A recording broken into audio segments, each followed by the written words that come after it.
এই পয়গম্বরের উম্মতের দল কেমন নবীজি পাইছো? আজকে নবীজি কি ভুলে গেছো? এই নবীজির উম্মত বলে দাবি করো। এক পর্যায়ে জিবরাইল আলাইহিস সালাতু ওয়াস সালাম চলে আসে, ডাক দিয়ে বলে, রে আব্দুল মুত্তালিব, ও হালিমা, ও আমেনা, তোমরা কতজন সন্তানকে আর দুনিয়ার জমিনে তোমরা দেখছো? আমার আল্লাহ পাক রব্বুল আলামিন আমি জিবরাইলকে 600 নূরের পাখা দান করছেন। আমি মুহূর্তের মধ্যে তামাম দুনিয়াটা আমি ঘুরতে পারি। আমি মুহূর্তের মধ্যে সকল সৃষ্টিকুলকে আমি দেখতে পারি। আমি উত্তর থেকে দক্ষিণ, পূর্ব থেকে পশ্চিম মুহূর্তের মধ্যে আমি ঘুরতে পারি। আল্লাহ তাআলা আমাকে সেই ক্ষমতা দান করছেন। আমি 18,000 মাখলুকাতকে মুহূর্তের মধ্যে দেখতে পারি। আমি জিবরাইল আলাইহিস সালাতু ওয়াস সালাম সকল মানুষগুলোকে আমি দেখেছি। হযরত আদম আলাইহিস সালাতু ওয়াস সালামকে জান্নাতের মধ্যে আমি দেখেছি। ও আব্দুল মুত্তালিব শোন, আমি ইব্রাহিম আলাইহিস সালাতু ওয়াস সালামকে নমরুদের অগ্নিকুণ্ডে আমি দেখেছি। মূসা পয়গম্বরকে আমি তুর পাহাড়ে আল্লাহর সঙ্গে কথা বলতে দেখেছি।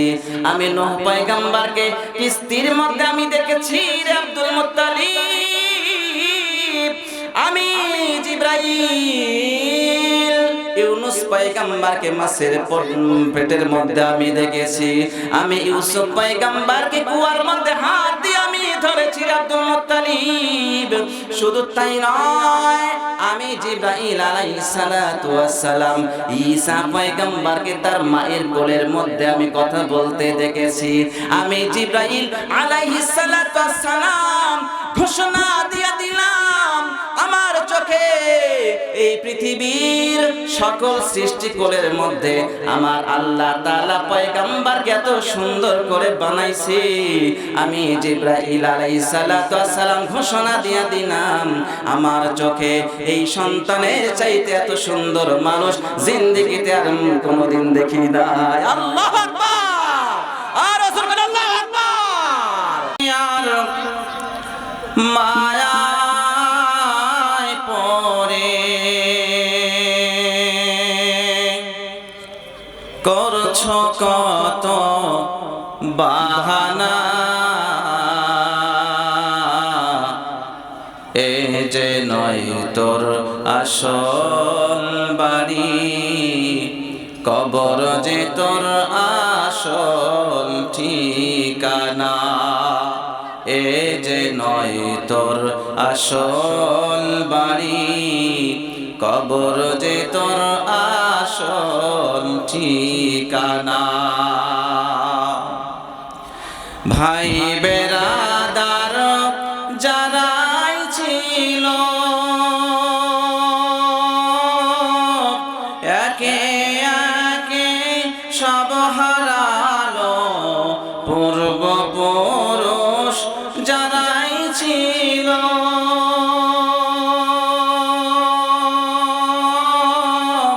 একে একে সব হারালো। তুমি আমি কেউ রব না, তুমি আমি কেউ রব না, দিতে হবে রওনা। এ যে নয় তোর আসল বাড়ি, কবর যে তোর আসল ঠিকানা। ও তুই এই দুনিয়ার মায়ায় পড়ে করছো কত বাহানা, এ যে নয় তোর আসল বাড়ি, কবর যে তোর আসল ঠিকানা। আল্লাহ পাক রব্বুল আলামিন বলেন, ওয়ামা আরসালনাকা ইল্লা রাহমাতাল লিল আলামিন। জোরে বলুন আল্লাহু আকবার। আল্লাহ পাক রব্বুল আলামিন বলেন, বিশ্ব নবীজি সাল্লাল্লাহু আলাইহি সাল্লামকে আল্লাহ তাআলা রহমত করে আমাদের মাঝে পাঠিয়েছেন। জোরে বলুন না সুবহানাল্লাহ। কেমন রহমত! শুধু মানুষের জন্য রহমত বিষয়টা এমনটি নয়। আল্লাহর পয়গম্বরকে মহান আল্লাহ তাআলা দুনিয়ার জমিনে পাঠিয়েছেন মানুষের জন্য যেমন রহমত, ইনসানের জন্য যেমন রহমত, গাছের জন্য রহমত, মাছের জন্য রহমত, কুল কায়নাতের জন্য রহমত, আসমানের জন্য রহমত, জমিনের জন্য রহমত। আল্লাহ পাক রব্বুল আলামিন 18,000 মাখলুকাতের জন্য মহান আল্লাহ তাআলা বিশ্ব নবীজিকে রহমত করে পাঠিয়েছেন। জোরে বলুন না সুবহানাল্লাহ। আব্দুল মুত্তালিব হযরত আমিনাকে ডাক দিয়ে বললেন, আমার নবীজির মাকে, ও আমিনা, তুমি তো আমার পুত্রবধূ, তোমার বিরুদ্ধে আমার কাছে নালিশ আসছে। কি নালিশ আব্বাজান? তুমি যখন ঘর থেকে বের হও, তোমার শরীর থেকে এত সুন্দর সুগন্ধি আতর সেন্ট, যাহা মেশক আম্বরের চাইতেও অধিক সুন্দর, অনেক সুগন্ধি তোমার শরীর থেকে বের হয়। একজন মহিলা মানুষের শরীর থেকে এত সুন্দর সুগন্ধি বের হওয়াটা ঠিক না। আম্মা জান এবার ডাক দিয়ে বলে, ওগো শ্বশুর আব্বা, আমি তো জীবনে কোনোদিন সুগন্ধি আতর সেন্ট কোনোদিন কোনো বাজার থেকে কিনি নাই। যেই দিন থেকে আমার ওদরে আমার সন্তান চলে আসছে, সেই দিন থেকে আমার শরীর থেকে এত সুন্দর আতর সেন্ট বের হয়, যাহা মেশক আম্বরের চাইতে অধিক সুন্দর। জোরে বলুন না সুবহানাল্লাহ।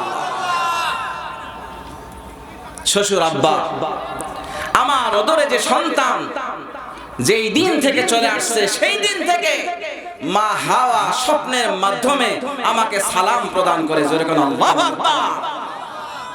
মারিয়াম আমাকে সালাম প্রদান করে, বিবি হাজেরা আমাকে সালাম প্রদান করে।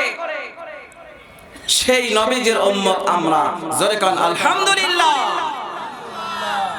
আমার নবীজি দুনিয়ার জমিনে আসার আগে মহান আল্লাহ তাআলা এত রহমত বরকত আল্লাহ তাআলা দান করেছেন। নবীজির চাচা আবু তালেব চলে আসলেন, ডাক দিয়ে বলে, ভাতিজা মুহাম্মদ, তোমার আজমত, তোমার বরত্ব, তোমার মহত্ব আমি সব জানি এবং শুনেছি। ও চাচা, আপনি কি শুনলেন আর কি বুঝলেন আর কি দেখলেন একটু বলবেন? আবু তালেব এবার ডাক দিয়ে কয়, ও ভাতিজা মুহাম্মদ, তোমার মায়ের ওদরে যখন নাকি তুমি চলে আসছো, তোমার মা আমেনা ঘর থেকে বের হয়ে যখন রাস্তা দিয়ে হাঁটে, রাস্তার সাইডের গাছগুলি মাথা নুয়ে নুয়ে তোমার মাকে সালাম প্রদান করে। আরো আস্তে কোন সুবহানাল্লাহ, একটু জোরে কোন আল্লাহু আকবার।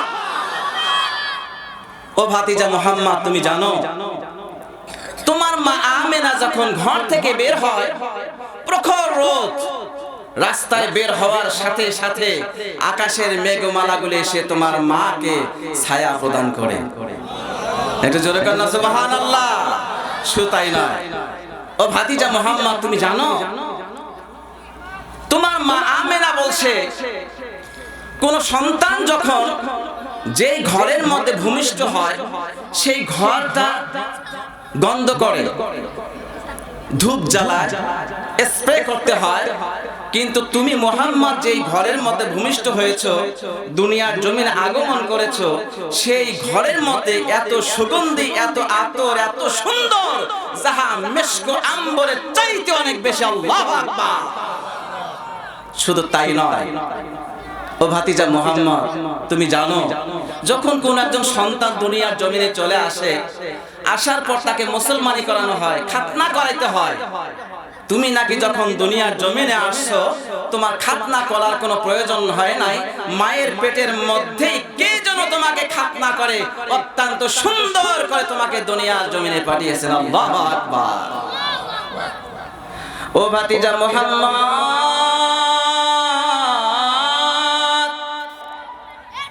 তুমি কি জানো রে মুহাম্মদ, যখন কোন সন্তান একটা দুনিয়ার জমিনে চলে আসে, আসার সময় দাইরা কি করেন, তার নাভিটা কাটতে হয়।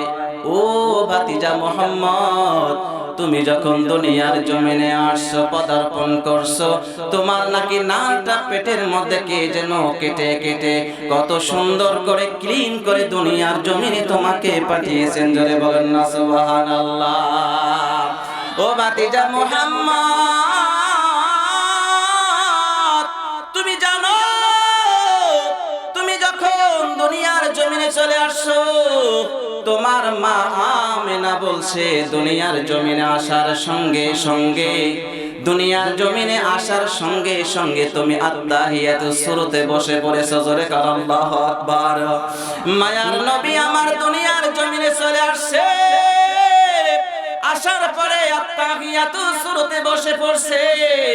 বসার পরে আস্ত করে যখন সেজদায় চলে গিয়েছে, ও ভাতিজা মুহাম্মদ, তুমি আস্ত করে সেজদায় চলে গেছো।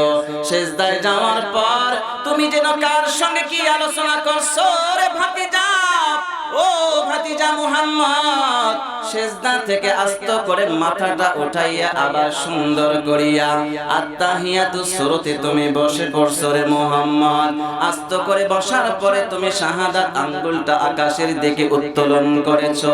করার সঙ্গে সঙ্গে এই শাহাদাত আঙ্গুলের মাথা দিয়া একটা নূর বাহির হইছে রে মুহাম্মদ, যেই আলোয় আলোকিত হয়ে উত্তর থেকে দক্ষিণ, পূর্ব থেকে পশ্চিম তাম জাহানটা আলোয় আলোকিত হয়েছে।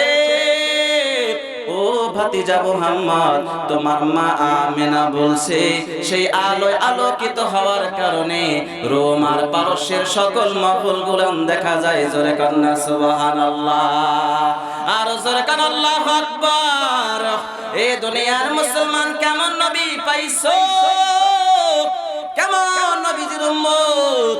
আল্লাহর পয়গম্বর দুনিয়ার জমিনে চলে আসছে, আসার পরে আমার আল্লাহ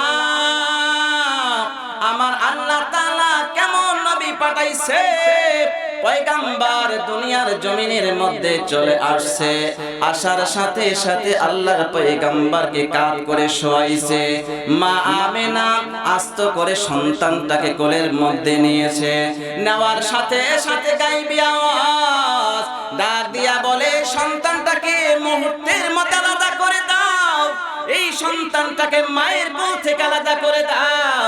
এ জিব্রাইল জলদি করে চলে যাও, আমার পয়গম্বর আমার বন্ধুকে মায়ের বুক থেকে আলাদা করিয়া মুহূর্তের মধ্যে তামাম দুনিয়াটা ঘুরায় নিয়ে আসো। আমার 18,000 মাখলুকাতের সঙ্গে পরিচয় করে দাও, আমার আসমান জমিনের সঙ্গে পরিচয় করে দাও, কুল কায়নাতের সঙ্গে পরিচয় করে দাও। এ জিব্রাইল জলদি করে চলে যাও, আমার বন্ধুকে কুল কায়নাত আসমান জমিন চন্দ্র সূর্য গ্রহ নক্ষত্র যা কিছু রয়েছে সকল সৃষ্টিকুলের সঙ্গে পরিচয় করিয়া মুহূর্তের মধ্যে তার মায়ের কোলে নিয়ে আসো। তামাম দুনিয়ার সৃষ্টিকুল তাকায়া দেখবে আমার বন্ধু মুহাম্মদকে কেমনে আমি তৈয়ার করেছি। জোরে কান আল্লাহু আকবার, আর জোরে কান আল্লাহু আকবার। এ পয়গম্বরের উম্মতের দল কেমন নবী পাইছো, কোন নবীর উম্মত। আল্লাহ পাক রব্বুল আলামিনের পয়গম্বর কত সুন্দর করে চলে আসলেন, আর একটা গায়েবী আওয়াজ চলে আসলো। হযরতে আমেনা ডাক দিয়া বলে, কোন একটা গায়েবী আওয়াজ চলে আসলো। আল্লাহর পয়গম্বরের অন্তরের মধ্যে 20 জন নবীজির গুণ ঢুকায়া দেওয়া হোক। সাইড থেকে আরেকটা কথা চলে আসলো, না না, শুধু 20 জন নবী পয়গম্বর হবে না, তাহলে কি করা যায়? হযরতে আদম আলাইহিস সালাতু ওয়াস সালাম থেকে নিয়ে শুরু করিয়া হযরতে ঈসা পয়গম্বর পর্যন্ত যত নবী পয়গম্বর দুনিয়ার জমিনে আসছে, সব নবীদের সমস্ত গুণগুলান এই বাচ্চাটার অন্তরের মধ্যে দেওয়া হোক। শুধু তাই নয় রে মুসলমান, এই বাচ্চাটার অন্তরের মধ্যে সমস্ত কুল কায়নাত, আসমান জমিন চন্দ্র সূর্য, আমার 18,000 মাখলুকাতের যত সুন্দর সুন্দর গুণ রয়েছে, সমস্ত গুণগুলান আমার এই বন্ধুর অন্তরের মধ্যে দেওয়া হোক। জোরে কান আল্লাহু আকবার, আর জোরে কান আল্লাহু আকবার। শুধু তাই নয়, এবার আব্দুল মুত্তালিব, এবার আবু তালেব ডাক দিয়ে বলে, রে ভাতিজা মুহাম্মদ, তুমি কি জানো তোমার মা আমেনা বলছে তুমি যখন দুনিয়ার জমিনে চলে আসছো, সুবহে সাদেকের সময় তোমার জন্ম হয়েছে, সকাল হলে পরে সূর্যের আলো তোমার শরীরের মধ্যে লাগবে, লাগার কারণে আমরা তোমাকে সারাদিন ঘর থেকে বাহির করি নাই। ও ভাতিজা মুহাম্মদ, জানো সারাদিন তোমাকে ঘর থেকে বাহির করি নাই রে মুহাম্মদ। যখন সারাদিন চলে গেল, সূর্যটা যখন অস্ত হয়ে গেল, আর চন্দ্রটা যখন উদিত হয়ে গেল, ও ভাতিজা মুহাম্মদ, তোমারে আস্ত করে নিয়া আমরা খোলা আকাশের নিচে শোয়া দিলাম মুক্ত বাতাস খাওয়ার জন্য, যাতে করে আলোটা তোমাকে দেখা যায় আর মুক্ত বাতাস তোমার শরীরের মধ্যে লাগে। ও ভাতিজা মুহাম্মদ, তুমি কি জানো সেই সময় আমরা তাকায় দেখলাম, আমি আবু তালেব তাকায় দেখলাম তোমার হাত পা দুইটা যেন এইরকম নাড়াচাড়া নাড়াচাড়া করতে আছো আর একটু একটু করে কান্না করতেছো। আমি আবু তালেব তাকায় দেখলাম ওই আকাশ থেকে পূর্ণিমার চাঁদটা তোমার দিকে ধে ধে ধে চলে আসতেছে। আমি আবু তালেবের মনের মধ্যে ভয়, না জানি আমার ভাতিজার শরীরের মধ্যে সেই সূর্যটা লাগবে, সেই চন্দ্রটা লাগবে। আমার মনের মধ্যে ভয়, একটা চিৎকার করে দিয়া কান্না শুরু করে দিলাম। চক্ষু মেলিয়া তাকায়া দেখি রে মুহাম্মদ, ওই আকাশের চাঁদটা এসে তোমার শরীরের মধ্যে পড়ে নাই, তোমার হাত পা নাড়াচাড়া করার সাথে সাথে ওই চাঁদটা তোমার উপরে এসে খেলা করতেছে। জোরে কান আল্লাহু আকবার, আর জোরে বল আল্লাহু আকবার। কেমন নবীজির উম্মত, কেমন রহমতের নবী, আল্লাহর পয়গম্বর দুনিয়ার জমিনে আসছে রহমত হয়ে। আজকে আমরা মুসলমান হইয়া নবীজির উম্মত হইয়া আমার নবীজিকে চিনলাম না। মদিনা যাইতে পারলাম না, মদিনা দেখতে পারলাম না, মদিনা যাইতে পারলাম না, মদিনা দেখতে পারলাম না। আমি অসহায় তাই কত দূরে রই, আমি অসহায় তাই কত দূরে রই, শুধু সালাম জানাই, মদিনা দেখতে পারলাম না, মদিনা যাইতে পারলাম না, মদিনা যাইতে পারলাম না, মদিনা দেখতে পারলাম না। ভাইরা আমার, কেমন নবীজির উম্মত, কেমন রহমতের নবী। আল্লাহর পয়গম্বরকে এক পর্যায়ে হযরতে আমেনা কোলে করে নিয়ে নিলেন। ডাক দিয়ে বলে, দুনিয়ার জমিনে আমি কত সুন্দর সুন্দর সন্তানকে দেখলাম, কত মানুষকে আমি তাকায়া দেখলাম, আমার সন্তান মুহাম্মাদের চাইতে এত সুন্দর সন্তান আমি জিন্দেগি তার কোনোদিন দেখি নাই। আল্লাহু আকবার। এবার হযরতে হালিমা সাদিয়া তো চলে আসছে, হালিমাতু সাদিয়া চলে আসছে, সন্তানটাকে আস্ত করে কোলে নিয়ে নিলেন আর ডাক দিয়ে বলে, রে আমেনা শুন, তুমি তো একটা গৃহিণী, ঘর থেকে তুমি বের হও না, তুমি দুনিয়ার জমিনের আরো কয়জন সন্তানকে তুমি দেখেছো? ও আমেনা শুন, আমাদের কাজই হলো মানুষের সন্তানকে লালন পালন করা, আমাদের কাজই হলো মানুষের সন্তানগুলোকে লালন পালন করা। গোষ্ঠীগতভাবে আমাদের এটা কাজ। আমরা প্রতিবেশীর কত সন্তানকে লালন পালন করলাম, আমরা কত চেয়ারম্যান মেম্বারের সন্তানগুলাকে লালন পালন করলাম, কত মন্ত্রী মিনিস্টারের সন্তানগুলাকে লালন পালন করলাম। আমি হালিমাতু সাদিয়া ঘোষণা দিয়ে দিলাম, আমার চোখে এই সন্তানের চাইতে এত সুন্দর মানুষ জিন্দেগিতে আর আমি কোনোদিন দেখি নাই। আল্লাহু আকবার। এবার আব্দুল মুত্তালিব চলে আসছে, এসে বলে রে হালিমা, ও আমেনা, তোমরা আর কয়জন মানুষকে দুনিয়ার জমিনে তোমরা দেখেছো? তোমরা হয়তো শাম দেশের মানুষকে তোমরা দেখেছো, তোমরা হয়তো ইরাকের মানুষগুলাকে হয়তো বা তোমরা দেখেছো। আমি আব্দুল মুত্তালিব কাবা ঘরের আমি মুতাওয়াল্লি ছিলাম, আমি সেখানে কাজ করি। প্রতি বছর হাজার হাজার লক্ষ লক্ষ হাজিরা চলে আসে, তাদের সন্তানগুলাকে সেখানে নিয়ে আসে। আমি আব্দুল মুত্তালিব তাদেরকে আমি দেখলাম, তাদের সন্তানগুলাকেও আমি দেখলাম, আমি ইরাকের মানুষগুলাকে আমি দেখলাম, আমি কত দেশের মানুষগুলাকে আমি দেখলাম রে হালিমা। আমি আব্দুল মুত্তালিব ঘোষণা দিয়ে দিলাম, আমার চোখে মুহাম্মাদের চাইতে এত সুন্দর মানুষ জিন্দেগিতে আমি আর কোনোদিন দেখি নাই। এই পয়গম্বরের উম্মতের দল কেমন নবীজি পাইছো? আজকে নবীজি কি ভুলে গেছো? এই নবীজির উম্মত বলে দাবি করো।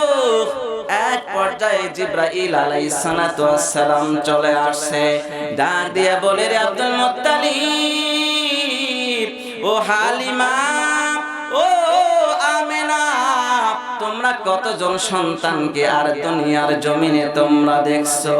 আমার আল্লাহ পাক রব্বুল আলামিন আমি জিবরাইলকে 600 নূরের পাখা দান করছেন। আমি মুহূর্তের মধ্যে তামাম দুনিয়াটা আমি ঘুরতে পারি, আমি মুহূর্তের মধ্যে সকল সৃষ্টিকুলকে আমি দেখতে পারি, আমি উত্তর থেকে দক্ষিণ, পূর্ব থেকে পশ্চিম মুহূর্তের মধ্যে আমি ঘুরতে পারি। আল্লাহ তাআলা আমাকে সেই ক্ষমতা দান করছেন। আমি 18,000 মাখলুকাতকে মুহূর্তের মধ্যে দেখতে পারি। আমি জিবরাইল আলাইহিস সালাতু ওয়াস সালাম সকল মানুষগুলোকে আমি দেখেছি। হযরত আদম আলাইহিস সালাতু ওয়াস সালামকে জান্নাতের মধ্যে আমি দেখেছি। ও আব্দুল মুত্তালিব শোন, আমি ইব্রাহিম আলাইহিস সালাতু ওয়াস সালামকে নমরুদের অগ্নিকুণ্ডে আমি দেখেছি। মুসা পয়গম্বরকে আমি তুর পাহাড়ে আল্লাহর সঙ্গে কথা বলতে দেখেছি। আমি নূহ পয়গম্বরকে কিস্তির মধ্যে আমি দেখেছি রে আব্দুল মুত্তালিব।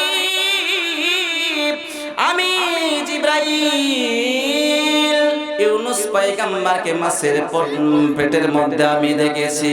আমি ইউসুফ পয়গম্বরকে কুয়ার মধ্যে হাত দিয়ে আমি ধরেছি আব্দুল মুত্তালিব। শুধু তাই নয়, আমি জিবরাইল আলাইহিস সালাতু ওয়াস সালাম ঈসা পয়গম্বরকে তার মায়ের কোলের মধ্যে আমি কথা বলতে দেখেছি। আমি জিবরাইল আলাইহিস সালাতু ওয়াস সালাম ঘোষণা দিয়ে দিলাম, আমার চোখে এই পৃথিবীর সকল সৃষ্টিকুলের মধ্যে আমার আল্লাহ তাআলা পয়গম্বরকে এত সুন্দর করে বানাইছে।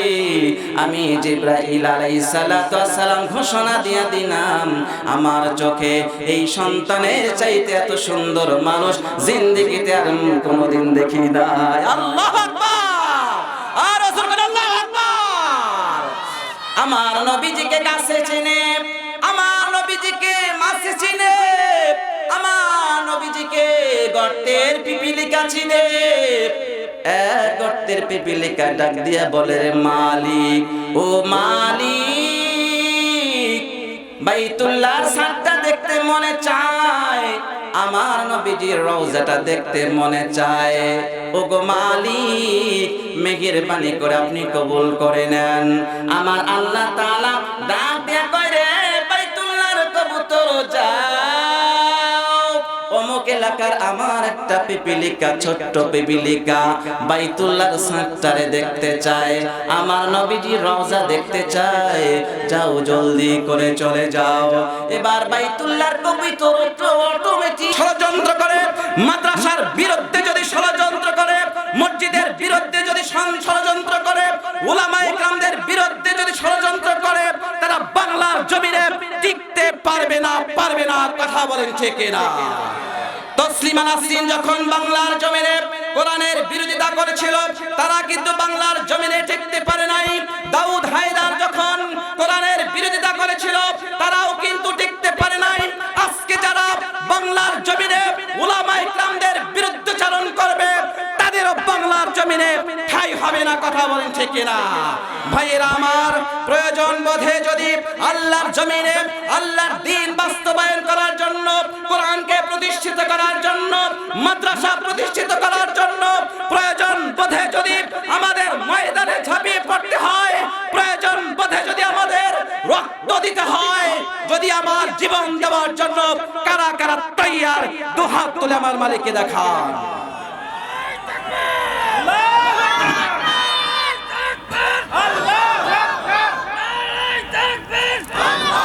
বিপ্লব মানে জীবন দেয়া বসে থাকা নয়, সে কোনদিন আসবে না রে করো যদি ভয়। বিপ্লব মানে জীবন দেয়া বসে থাকা নয়, সে কোনদিন আসবে না রে করো যদি ভয়।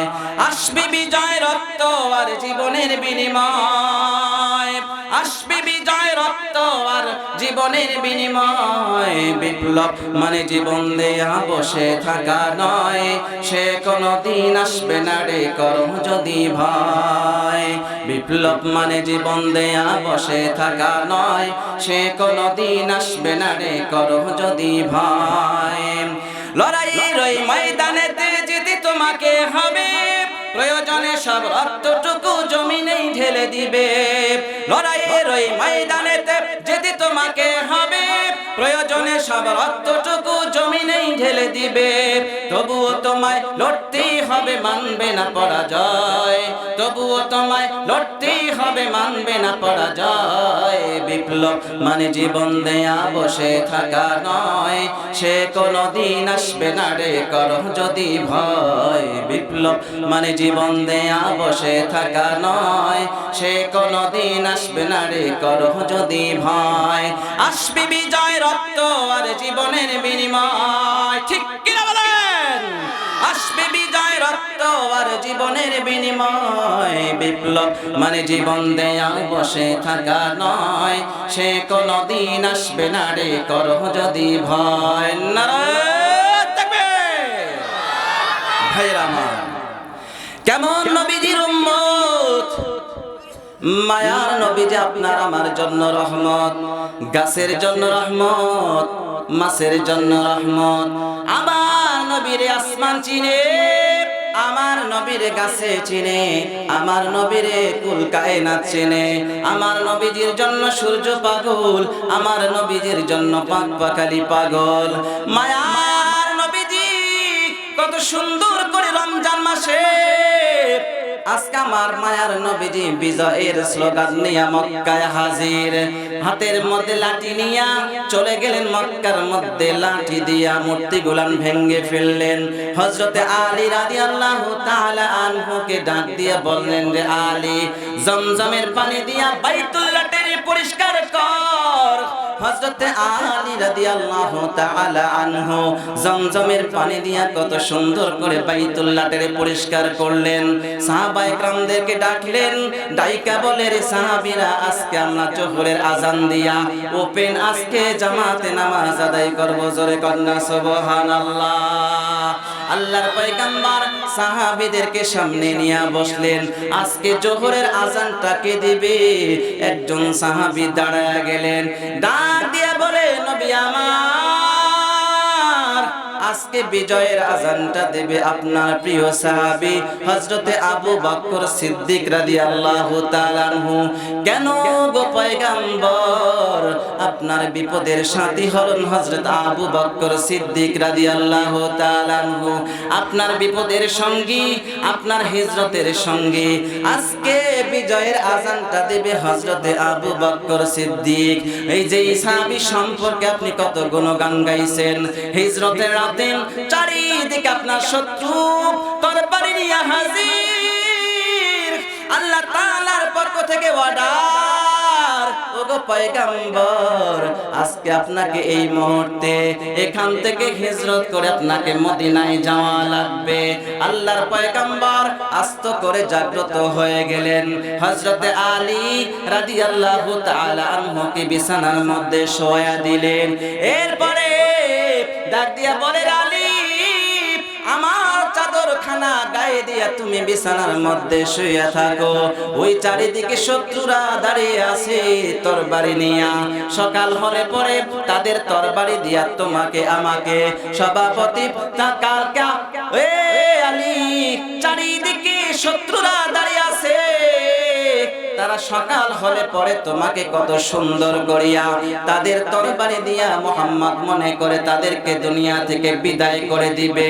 হযরতে আলী রাদিয়াল্লাহু তাআলা আনহু ডাক দিয়ে বললেন, ইয়া রাসূলুল্লাহ, নবী আমার, আমি আলী আপনার চাদরখানা গায়ে দিয়ে আমি ঘুমায়া থাকবো।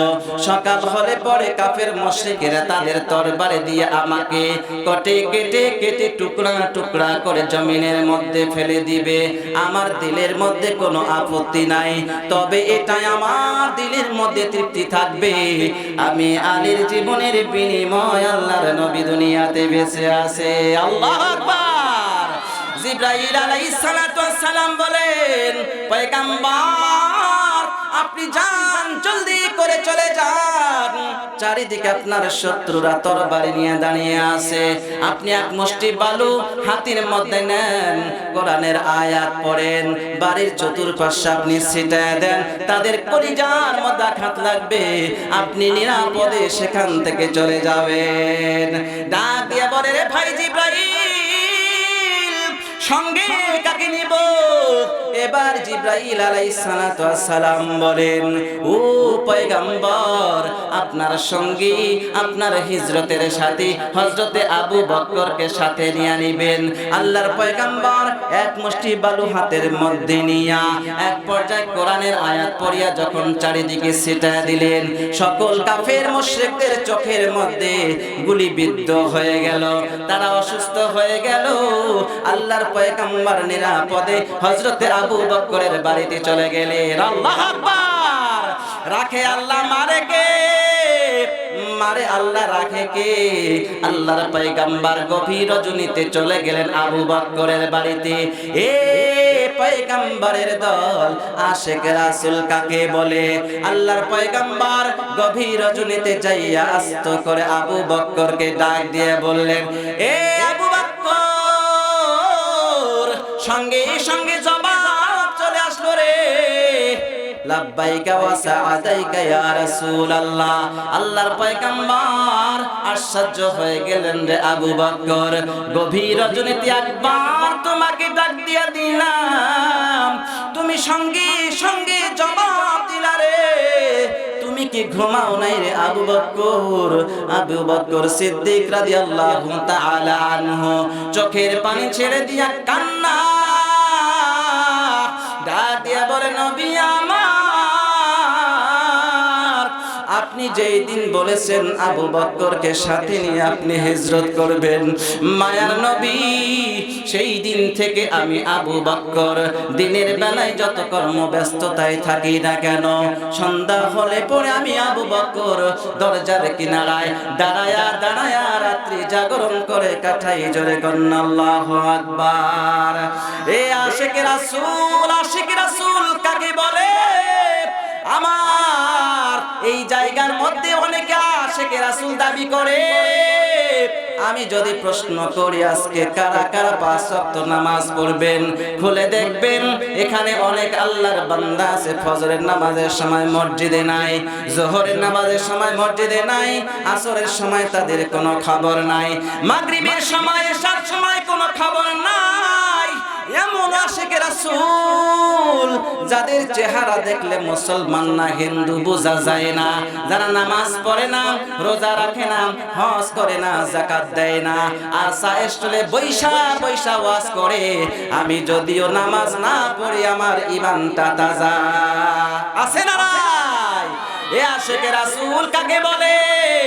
আমার নবীজি বলেন তারাকতু ফীকুম আমরাইন লান তাদিল্লু মা তামাসসাকতুম বিহিমা কিতাবাল্লাহি ওয়া সুন্নাত রাসূলি আও কামা ক্বালান নবী আলাইহিস সালাতু ওয়াস সালাম। এই দুনিয়ার মুসলমান তোমরা যদি দুইটা জিনিসকে আঁকড়ে ধরতে পারো, এক নাম্বার হলো আল্লাহ তাআলার কিতাব, আল্লাহ তাআলার কোরআন, আর 2 নাম্বার হলো আমার রাসূলের সুন্নাহ। আজকে বাংলার জমিনে মুসলমানদের চেহারার দিকে তাকাইলে আমার নবীজির সুন্নাত নাই, মাথায় হর হামেশা টুপি রাখা নবীজির সুন্নাত মুসলমানরা পড়ে না, মুসলমানদের মুখের মধ্যে দাড়ি নাই, আমার নবীজির সুন্নাত মুখের মধ্যে দাড়ি রাখা, এক মুষ্টি দাড়ি রাখা। আমার মুসলমানের জন্য সুন্নাত আমার নবীজির সুন্নাত, আমার নবীজির সুন্নাত। যেই জামা আমার নবীজি পছন্দ করেছেন সেই জামা শরীরের মধ্যে পরা, আমার নবীজির সুন্নাত। কত সুন্দর করে রাস্তার ডান দিকে চলা, আমার নবীজির সুন্নাত। দস্তরখানা বিছাইয়া খানা খাওয়া, আমার নবীজির সুন্নাত। আমার নবীজির সুন্নাত অনুযায়ী যদি মানুষের জীবনে যাপন করতে পারে, আমার আল্লাহ তাআলার কিতাব আমার রাসূলের সুন্নাহ অনুযায়ী নিজের জিন্দেগিটাকে পরিচালনা করতে পারে, তার পরিবারের মধ্যে শান্তি, তার সমাজের মধ্যে শান্তি, রাষ্ট্রীয়ভাবে শান্তি। আজকে বাংলার জমিনে যদি আমরা তাকায় দেখি, আমার নিজের মধ্যে কোরআন নাই, নিজের মধ্যে আমার শান্তি নাই, পরিবারের মধ্যে আমার কোরআন নাই, কোরআন না থাকার কারণে পরিবারের মধ্যে আমার অশান্তি, সমাজের মধ্যে যদি কোরআন নাই, কোরআন না থাকার কারণে সমাজের মধ্যে অশান্তি। এই দুনিয়ার মুসলমান, রাষ্ট্রের মধ্যে আমার কোরআন আমার রাসূলের সুন্নাহ না থাকার কারণে আজকে রাষ্ট্রীয়ভাবে আমরা অশান্তি, আন্তর্জাতিকভাবে যদি আমরা তাকাই সেখানে কোরআন সুন্নাহ না থাকার কারণে অশান্তি। আজকে দুনিয়ার মুসলমান পয়গম্বরের উম্মতের দল, এই জন্য আমার রাসূলের আদর্শ মানার দরকার আছে না নাই? আল্লাহর কিতাব মানার দরকার আছে না নাই?